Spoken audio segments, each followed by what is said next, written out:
Now that you understand list view and you also understand the form view, let me show you some powerful tools that we have inside the list view of ERPNext. And we are going to be looking at filters, search, and also column customization. So let me show you that right now on the screen. So we are going to go to sales order. And then here, remember, this is what we called the list view. And this is what we are going to be focusing on in this lesson. So what we call filters is ideally this wonderful button that you see here.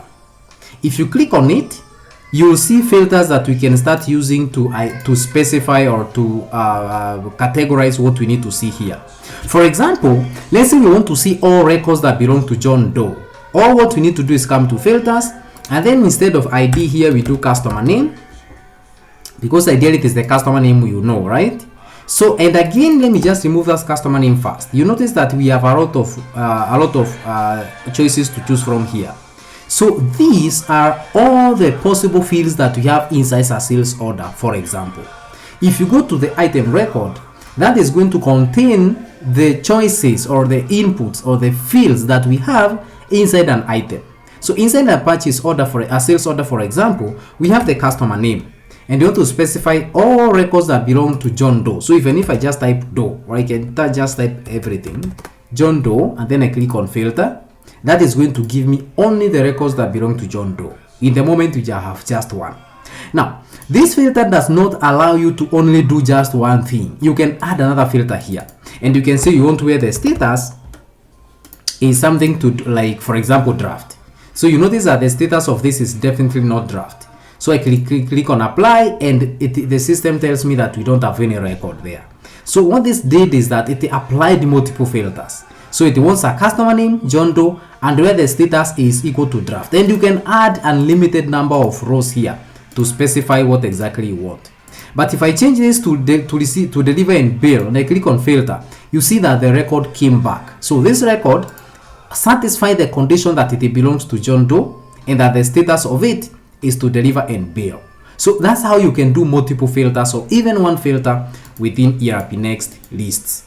And once you are done with it, you just either click on clear filters, or you remove one by one to go back to your entire list.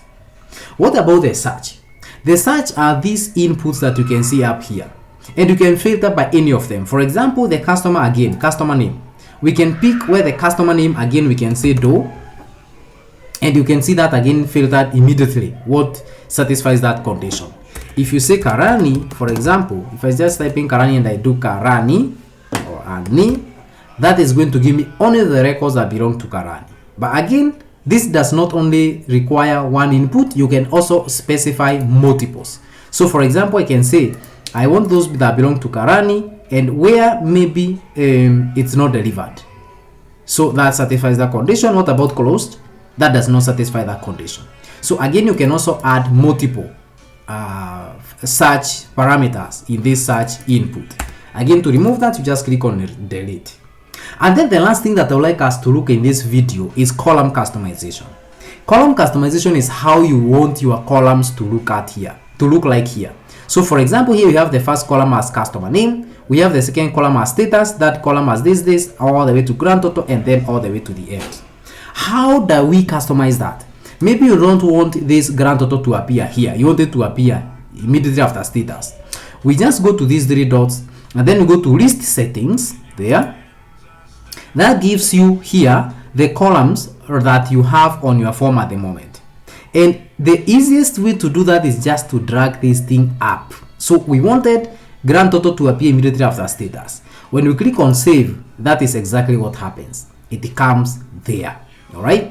What if we want to add more, probably remove some of these columns? Like for example, I want to remove delivered percentage.